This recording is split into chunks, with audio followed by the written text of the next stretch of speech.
Hello, welcome to the interview here on France 24. Well, it was the tweet that rocked French politics. A 137-character Twitter message from Valérie Trierweiler. She's the current partner of French President François Hollande, and it was a tweet sent to the former partner of Hollande and the mother of his 4 children, partner of 30 years, Ségolène Royal. Now, the message endorsed Royal's opponent in a very closely fought legislative race. But the episode to many French was a poisonous reminder of the intense rivalry between 2 women who have vied for President Hollande's heart for many, many years. Now, my guest today, Sylvain Courage, is author of one of several books that have been written about this rivalry in recent months. You are a journalist at the Le Nouvel Observateur, right. French news weekly.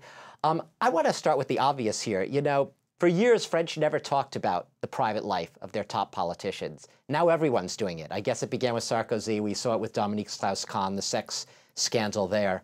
Why did you choose to write about this? Why did you choose Ségolène Royal and this controversy? Well, I was following François Hollande's campaign for my magazine, and I was really amazed by the fact that nobody spoke of a very simple truth, which is Ségolène Royal, his former companion, was the candidate in 2007, and then he ran for the presidency, and nobody really mentioned the link between them. So I thought that it would be very interesting to investigate that and to tell the whole story in a book. And what you found, basically, is a lot of, I guess we could call it palace intrigue. I guess we've all read Macbeth. I mean, you basically have, it seems, from reading the book, 2 very ambitious women, very strong-minded women, and perhaps more so in the case of Valérie Trierweiler, the current First Lady, sometimes a little bit vindictive. Yeah, well, she became very vindictive when Ségolène Royal came back in François Hollande's political environment, because she had to rely François Hollande in October 2011 after the primary election. We had a primary to designate the socialist candidate, and then Ségolène Royal had to back François Hollande, and then she was also back in his life. Because they had split up. I mean, just to be clear to our viewers, they had split up right after the election in 2007. In 2007, they split up. It became official then, but they were not going very well together. I mean, it all started in 2 years before. And you know, here we are. We're talking about, you know, the relations, the rivalry between these 2 women, the First Lady and the ex. But the man in the middle is the President of France. And the obvious question is, what did you find? How is this affecting the image and the presidency of François Hollande? He's a man who's very, very private, doesn't like to mix private and public. How is this affecting his image? Well, he said he would be a normal president, meaning that he wouldn't mix up private life and public life. And then it all came back through that tweet. You reminded it.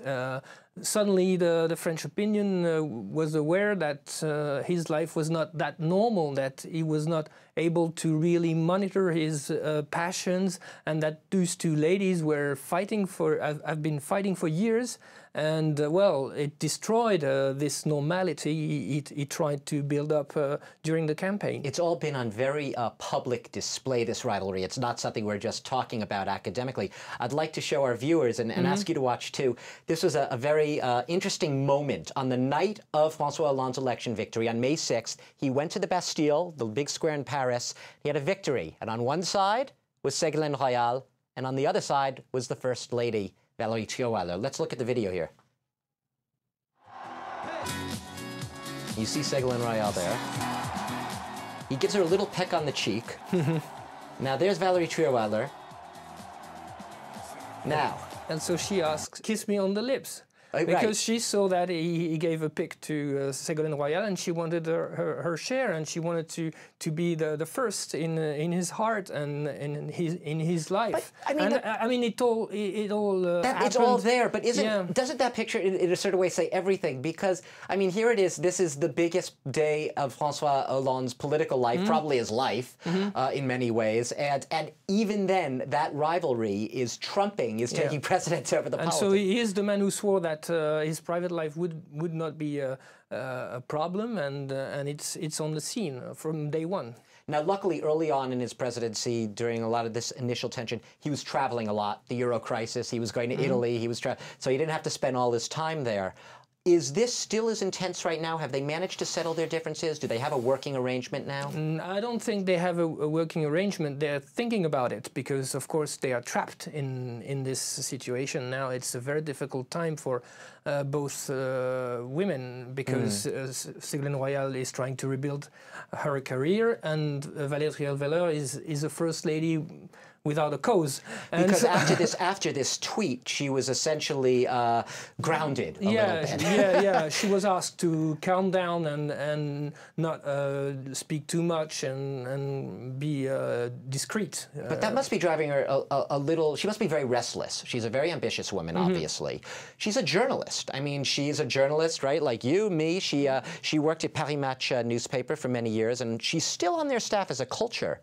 Is there a conflict there? Yeah, there's a conflict, and it's been a very tough debate in France because many journalists and in the public also many persons think that it's not possible to be on one hand a journalist and on the other first lady. What do you think? Is it possible to be, even if she's just writing culture columns or film reviews or theater reviews for the Paris Match, can she be that and be the president's partner at the same time? It's very difficult because I mean, it's very embarrassing for her. She has to pick her subjects, thinking of the possible interference. I mean, it's not clear. It's not a very fine way to be a journalist.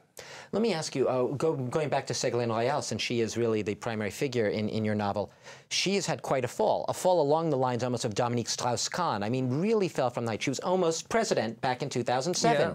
Now what is she? She's the president of a region. Yeah, she's the president of a region, which is quite important. But she wanted to become the president of the French Assembly. She had a plan to come back, and it was all broken down by her defeat in La Rochelle. So yes, she really collapsed, and now she's at rock the bottom, as we say. Rock bottom, and she wants to come back. And François Hollande is also embarrassed by this because if he really helps her, what would he'll infuriate Valérie Trierweiler. She won't be too happy. And what would the French opinion think? Yeah, and they say in politics you never die, so I guess you can't rule out maybe the X. Maybe you'll have to update that title in a few years. You never die, but I mean, she's saying that she will come back. I mean, at the moment she's really she's a tough woman, as you reminded it. So she might find ways to come back, but I think she won't come back if the private situation is not really worked out between them. Yeah. So even on a larger level, I mean, you know, we're sitting here talking about the details of two women squabbling for the heart of a president, the affections. France is the country of Voltaire, Rimbaud, Sartre. Why are the French all of a sudden, it seems, all of a sudden talking about celebrities and the private lives of politicians? Isn't this a little petty for the French? Yeah, but I mean, they're more serious. No, it's also in our tradition. If you remember the time of the kings and queens, I mean, we had many stories like that. The Republic was not used to it, is not used to it, but it came back because the power is very personalized now, is concentrated in the president's hands, and so I think he's like a king. He's like a king. So he has the same problem. We are really looking at his life in every angle. The role of the president hasn't really changed. I mean, you remember François Mitterrand, he had an illegitimate daughter. None of the journalists, we wouldn't have even been writing. That's the change. Yeah. We wouldn't have been writing about it, right, years ago. And it's interesting. Did it start again with Nicolas Sarkozy? We saw him break up from one marriage with Cecilia, and he remarried an ex-supermodel, Carla Yes, Bruni. Nicolas Sarkozy made a decisive step by exposing his private life. Too much, some people say. Yeah, but then why not the others? Why not go on in this direction as he started? You know, so he really broke. He broke that barrier. Yeah, he broke that barrier. And then I guess you could go on. The logical conclusion is Dominique Strauss-Kahn. That scandal there, that shattered all the taboos. Sure, sure. Because then it was legitimate to go into the private life, because sometimes it has very important political consequences, and we see it. And it really does. I mean, this goes into sort of one of the questions I wanted to get to. As a journalist, we sometimes joke about talking about celebrities and the private lives and calling it petty, but it's clearly important. You wrote a book about it. What do you think is the most important thing, briefly, about the private life, knowing the private life of these politicians? Well, as I told you, when it interferes with the political life, and sometimes it's very, very important. I mean, Ségolène Royal wouldn't have been the candidate if François Hollande had not betrayed her on the private side. And at the same time, I mean, when she realized him, they arranged their real estate. Right, they're all their property and properties. their and so apartments. you see that it all goes together. I mean. So you can't really. I guess the moral of this here is you can't really, in the modern age, separate private and public.